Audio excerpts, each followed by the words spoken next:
Ça y est, on a enfin une date, un lieu, un adversaire pour ton prochain combat.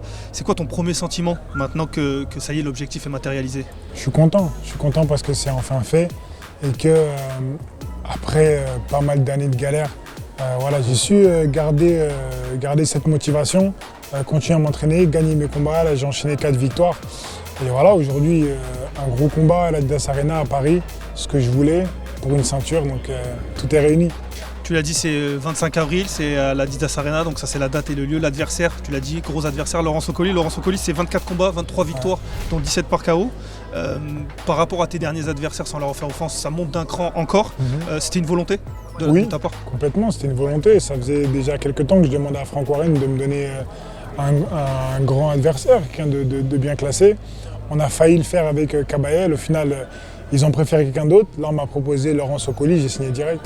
Sans trahir forcément des secrets, mais je crois savoir que toi, de ton côté, c'était pas n'importe qui, n'importe quand, mais pas loin, tu voulais boxer. Moi, je veux boxer. À partir du moment où tu me proposes un adversaire qui est bien classé, dans une grande salle à Paris, en fait, j'ai envie de faire des gros combats, des gros événements. Et là, c'en est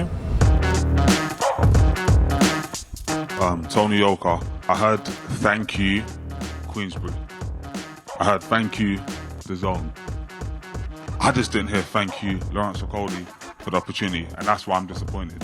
Yeah, I will thank you after the fight for the belt. No, you can't thank me for the belt because you won't win the belt, but for the opportunity, like, yo, thank you, Lawrence. Oh, thank you. You know what? As I said, like, you're a man of word. We talked back in Germany, back in Nigeria, that the possibility of having a fight, and you're not ducking. Every time they offer you a fight, you say yes. I respect you for that. Thank you. Comment justement t'appréhendes de faire retrouver le public français aussi? Parce que tu disais, c'est le dernier combat, c'était il y a quasiment un an que t'as pas combattu en France. Franchement, j'ai pas d'appréhension. Après mon dernier combat ici, j'ai vu le soutien que j'avais, l'amour que les gens me portaient. Même quand je suis parti boxer à l'international, j'ai vu que voilà, les Français ils ont regardé le combat, ils m'ont supporté. Donc je suis juste heureux en fait. Je suis content de revenir ici. Je sais qu'il y aura un top accueil. Par rapport au Tony d'il y a quasiment un an, tu l'as dit qu'ici, il y a du chemin qui a été fait sportivement, personnellement. Tu peux nous parler un petit peu de ça?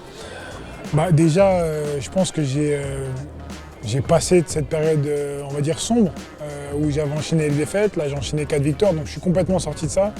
Et mon dernier combat, on va dire, à Paris, c'était vraiment pour mettre un terme à ce chapitre-là. Là, j'en ai ouvert un autre. J'ai boxé avec Queensberry, j'ai mis un KO en décembre dernier. Et je suis content aujourd'hui de faire partie de tout ça.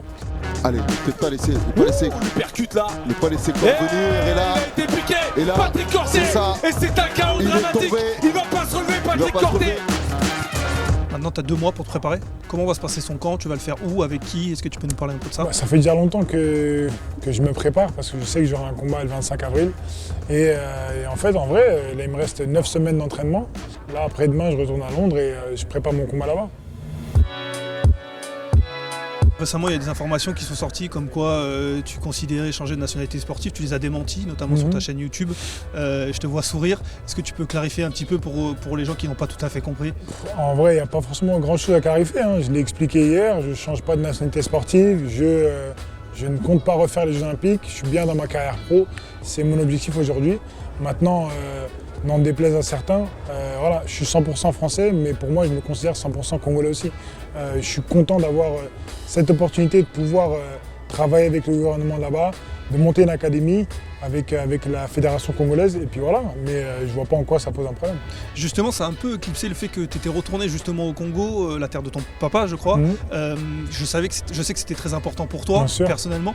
Raconte-nous un petit peu, qu'est-ce que ça t'a fait toi, personnellement? Ça a été un voyage vraiment émouvant et en même temps, ça m'a fait plaisir. Ça m'a fait plaisir, vous savez, vous avez toujours envie de voir d'où viennent vos parents. Le fait de repartir dans le quartier de mon père, de voir là où il a grandi, de voir une partie de ma famille qui était encore là-bas, ça m'a fait plaisir et au final ça me complète, je me sens complet parce que voilà, j'ai grandi, je suis né, j'ai grandi en France, donc je connais toutes mes racines françaises, mais je ne connaissais pas ce côté là-bas et vraiment ça a été un super voyage pour moi de pouvoir, on va dire, au final, profiter de toute ma famille, de voir d'où je venais vraiment par rapport à mon père. Un dernier petit mot, tu disais tu as partagé l'affiche, on le voit derrière toi avec Bakary Samaké, qui est l'un des moteurs aussi de la boxe comme toi. Est-ce que tu le connais? Qu'est-ce que ça fait aussi? Bakary, ça fait Je crois que je l'ai connu, il avait 11 ans, 10-11 ans. Parce que je m'entraînais à Noisy pendant un moment, que son père entraînait là-bas. Et on s'entraîne souvent dans son club quand je suis en France, avec Issa Samaké. Donc non, c'est un très bon boxeur français. Ça me fait plaisir qu'on boxe sur la même soirée parce que l'année dernière, ici, à l'Adidas Arena, quand j'ai fini mon combat, j'avais dit que j'aimerais partager l'affiche avec d'autres grands noms français, Souleymane Soko, Kevin Sadio, Christian Mbili, Bakary Samaké. Et voilà, aujourd'hui, il y a Bakary Samaké. Franchement, je suis content parce que ça va être une grosse soirée. Et ça fait très longtemps qu'il n'y a pas eu deux grands noms comme ça de la boxe en France dans la même soirée.